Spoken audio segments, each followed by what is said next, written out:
Well,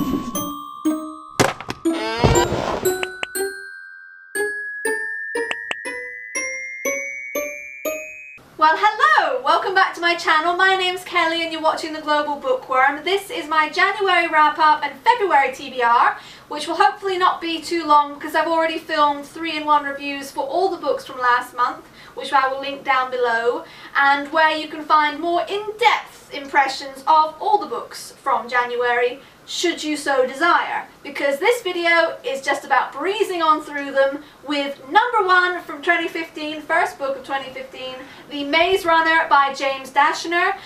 I only gave this 2 stars. I did not think it was very good. However, it's always a good thing to read more YA from a male perspective, so I cannot say I regret it, simply that I didn't enjoy it very much and don't recommend it very highly.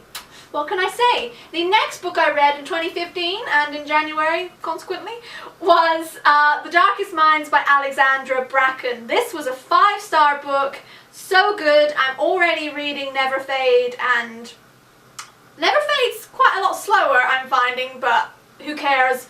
The Darkest Minds was so good that Alexandra Bracken has scored major author points. Number 3 was Alienated by Melissa Landers. I didn't enjoy this one quite as much as I was hoping to. I gave it 3 stars. It wasn't good, it wasn't bad, it was okay in my eyes, but I do think some people are going to love it, so don't let me deter you. I'm semi-interested in reading the rest, but I have a TBR pile of books that I'm very interested in reading, so that kind of pushes Melissa Landers' books down the bottom of the pile, really. The next book I read, I have a physical copy of. It was The Duff by Cody Keplinger. I did enjoy this one quite a lot. I gave it 3.5 stars. I'm very much anticipating the release of the movie that's coming out in a couple of months. The trailer looks really good and it's got that guy from The Tomorrow People who is rather dishy. It was good, and I think the film's going to be good too. Then, number 5, I read Trial by Fire by Josephine Angelini, whom I love, and I loved this no less. Gave it 4.5 stars. It was good, and I think the second book comes out in the latter half of this year, so highly anticipating that. The last book I read last month was The Book of Ivy by Amy Engel, and I gave this one 4 stars because the pacing was a little bit slow, but I thoroughly enjoyed it, and the ending ensures that I will read on. Clever. I will definitely read it. I will definitely buy it. I will probably love it.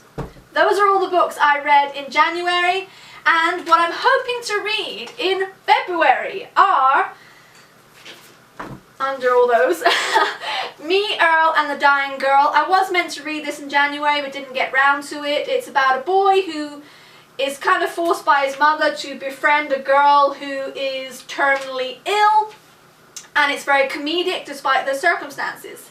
The other book I want to read and am currently reading, I'll put a picture on the screen, is Never Fade by Alexandra Bracken. So far, it's quite a lot slower than The Darkest Minds.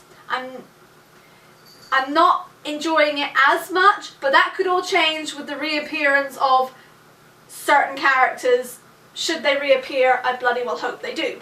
Number 3, The Raven Boys by Maggie Stiefvater. I actually have never really been drawn to this one, and I don't like the covers, but every time I see people talking about them on BookTube, they keep talking about how unique and unusual they are, whereas my impression of them is exactly the opposite from the blurb and from the covers. So I think I need to see for myself and read the suckers.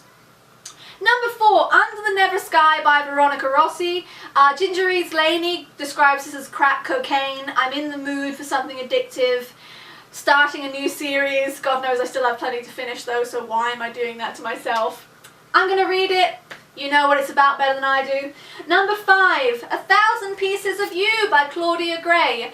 I'm actually not that in the mood for this one, but I want to read a physical book while I can, you know, before they get all packed away again. So I'm going to read this one about a girl, the daughter of 2 brilliant physicists, who is following the culprit for her father's murder through time, and I think falling in love with him in each incarnation. I think. I don't know. Don't quote me. And then I would like to read Ready Player One by Ernest Cline. This has been recommended to me by so many real life people, including a man who worked at the bookshop who is the most well-read person I've ever met. If he says it's good, he's judging from a massive database of books that he's read, so I believe him. Not that I didn't believe other people, by the way. And the final book I would like to read, that I'm planning to read in February is As You Wish by Cary Elwes, the guy who played... Oh... What was his name? He said As You Wish. He's his As You Wish man. Basically, it's about the filming of The Princess Bride, which is a classic, as you know. Time to end this video before it deteriorates further. Thank you very much for watching, and comment below anything you want to say, because I like hearing from you. Bye for now though, guys. Bye.